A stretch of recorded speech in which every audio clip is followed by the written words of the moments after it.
When somebody behaves little out of control, we do not know whether they're doing it out of their irresponsibility or something else is compelling them to do it that way, you know? You do not know.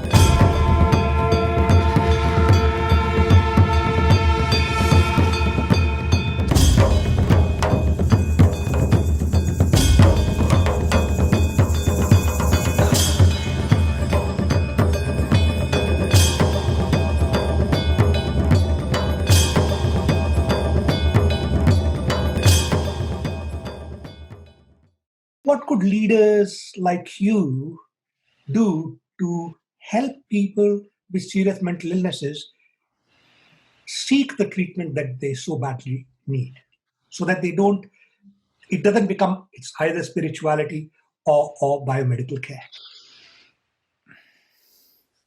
See, the problem with people is whatever they touch, they get stuck to that. What I mean by that is, whatever they get involved with, they get identified with it. You become a scientific researcher or you become a spiritualist or something else. What is needed is an open-ended approach to life. Right now, you need some support in the form of maybe a conducive atmosphere or maybe chemical support from outside, whatever else you may need, therapies and stuff. If you don't do that, it is just like a child is anyway going to become a man or a woman. But will it just happen if you just throw him on the street? You have to put him through his paces for him to become a reasonable man or a woman, isn't it? You have to take those steps. So as a child is born anyway, it's like anything else, you just throw it there in the… See, if you take a seed and throw it in the soil is good, it will just grow, largely.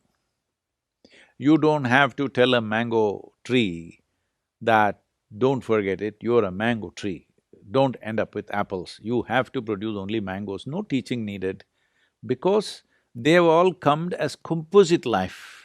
All other creatures have come as composite life within the two lines that nature has drawn for them. So there is not much risk of them going off. A tiger is born, you don't have to teach him how to be a tiger. If he just gets to eat well, he will become a tiger. He has no such confusions. Will I be a good tiger or not? Will I end up as a house cat? Will I grow up as a tiger? No such insecurities. But a human being has come unformed. And this being unformed is not a curse. It is the most fantastic thing that you can determine the nature of your growth and your form. What form you want to take is determined by you. But most people are allowing this form to happen by society around you and influences around you to tinker you into some form. Instead of human consciousness determining the shape of the society in which we live, the society in which we live is right now determining the shape of the human consciousness, which is the fundamental flaw in the way we are conducting ourselves. Having said that, when it comes to an ailment first needs compassion, mental ailment especially, it needs compassion because as I think the doctor mentioned that you can't take a blood test and say, okay, you're mentally ill. Maybe there's some things which are visible these days, but largely it is not like you can take your blood test and say your liver is not functioning properly. You cannot say that. So, there is no proof. In America, there is a way of expressing this, are you just crazy or are you crazy, you know? Just crazy means you're crazy in a nice way, you're crazy about something. It is nice experience, you're just crazy. If you're crazy means you need treatment.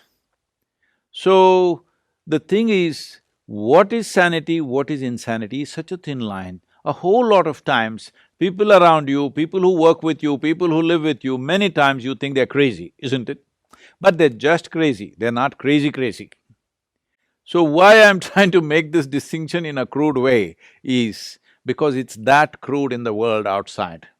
When somebody behaves little out of control, we do not know whether they're doing it out of their irresponsibility or something else is compelling them to do it that way, you know? You do not know. One moment it looks like they're really ill. If you reached out with compassion, they suddenly take advantage of that and start doing other things to you. Then you push them back. This is a struggle, I'm sure you've seen this with your patients all the time.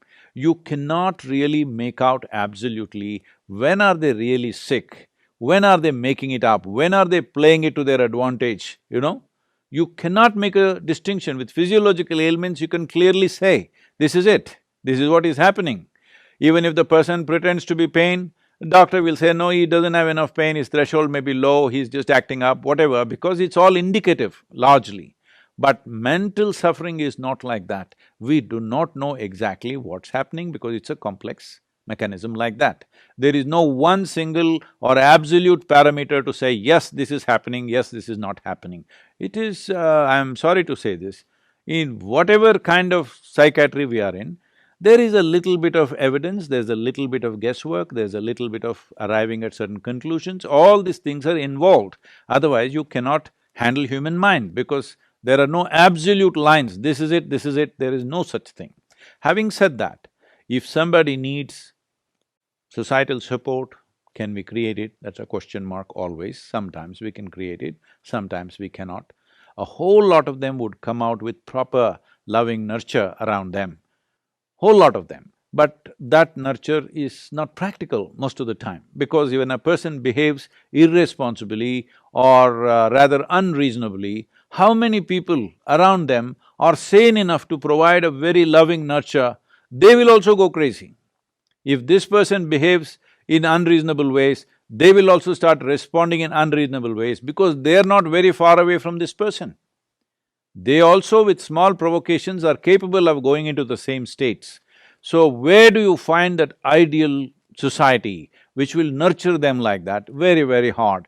We have tried a lot with a whole lot of them in our yoga center, but even in the yoga center, though everybody is committed to making this happen, when somebody becomes beyond certain reason, you know, their behavior becomes beyond reasonable situations, they start creating scenes and throwing things around, then everybody starts reacting, Sadhguru, do we need to take care of this person? Not possible for us. It comes up at some point because everybody gets tired of it somewhere.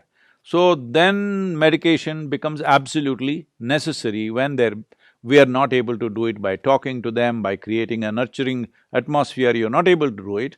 Obviously, it's medication, not meditation. I'm talking about medication, your arena. It has to be by medication because without chemical influence, you are not able to correct their whatever is happening within them. Not that everything gets fixed, but at least it gets controlled. When it gets controlled, reasonably controlled, then we can teach them methods.